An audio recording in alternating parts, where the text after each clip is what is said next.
General Medicaid warning. The views expressed in 5-ish minute lore, the lore delivered in rants, are sanctioned by their scholar Progenium as excess rageous. Prolonged exposure can result in loss of IQ, high blood pressure, random outbursts, and blunt force trauma to the skull, resulting in unconsciousness. Please consult your local physician for more information. First chaplain and dark apostle of the word-bearers, Erebus. The man single-handedly responsible for at least 70% of the modern-day Imperium's problems. He is, as a certain drunk marsupial once said, truly a bald cunt.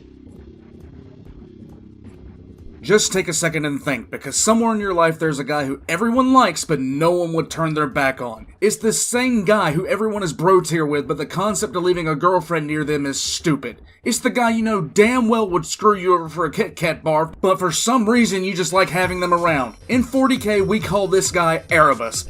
And while his name isn't technically an anagram, it is for be sure, as in be sure he isn't doing some sketchy shit right now.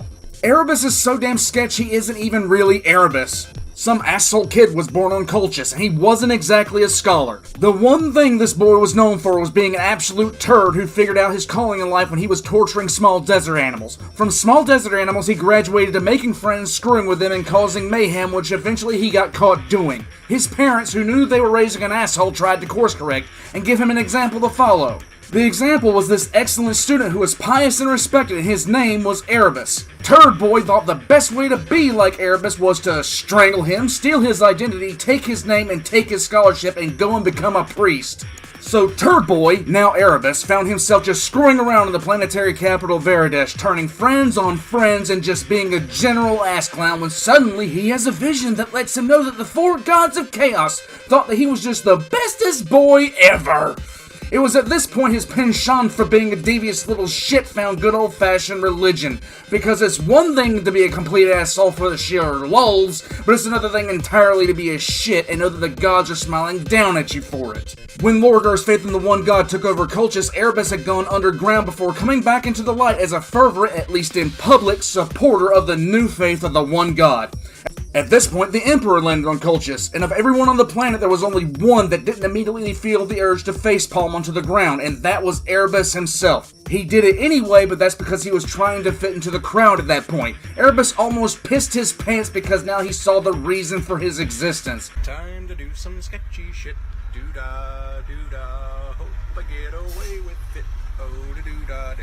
Up until that point, he had gotten his rocks off by getting friends to punch each other and making family reunions awkward as shit. But this was a calling to fuck shit up on a galactic stage. He was one of the first native Colchisians to be made into a new stock of space marines. Lorgar hadn't even renamed the fucking Legion yet, and Erebus was already being sus as hell. Before the Imperial Heralds were given the name the Wordbearers, Erebus was already knee-deep in plotting. It was him that pushed for the massive conversion of all the conquered worlds to the worship of the God Emperor, and as the Wordbearer's conquest slowed to an almost standstill, he was already preparing for the day that Big E would step in. When Monarchia happened, Erebus already had a plan set and ready to go in motion. And within only a few years of Monarchia, directly under the nose of Custodian Guards, Erebus had converted not only Lorgar himself, but most of the Legion to the worship of Chaos.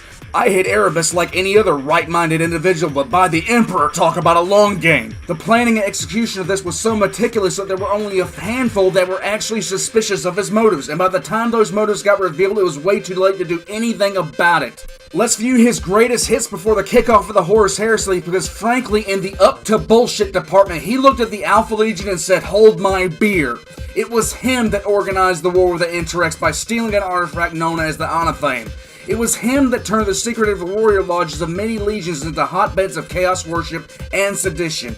It was him that gave the Anathame to Eugene Timber, the planetary governor of Davin, who was then corrupted by Nurgle and rebelled, eventually wounding Horus after Erebus himself had manipulated Horus into personally leading the attack. Immediately after the fact, Erebus is the one that took advantage of the emotionally compromised Sons of Horus warrior lodge to send Horus to the Snake Priest Temple, and it was Erebus himself that oversaw the ritual and was the spokesman for the ruinous powers. And after Horus returned, Erebus planned out the entirety of the Isstvan III campaign to purge loyalist elements from the traitor legions right alongside Horus. In fact, he was so good at hiding how absolutely sus he was being that anyone who did think he was up to something was actually on Isvan 3 when the virus bombs fell. Later on, to put the cherry on top, he summons the Runestorm on Cal. You can't keep getting away with it! Lorgar might have been the one that was the figurehead for turning everyone, but in reality it was this little prick who spent his days and nights scheming so hard that even Alfarius probably started taking extensive notes. It was at this point where everyone now was decisively aware that he was a scheming little bastard. Even Horus, as hyped up on strippers and blow that he was at that point in the heresy, figured out that Erebus was full of crap.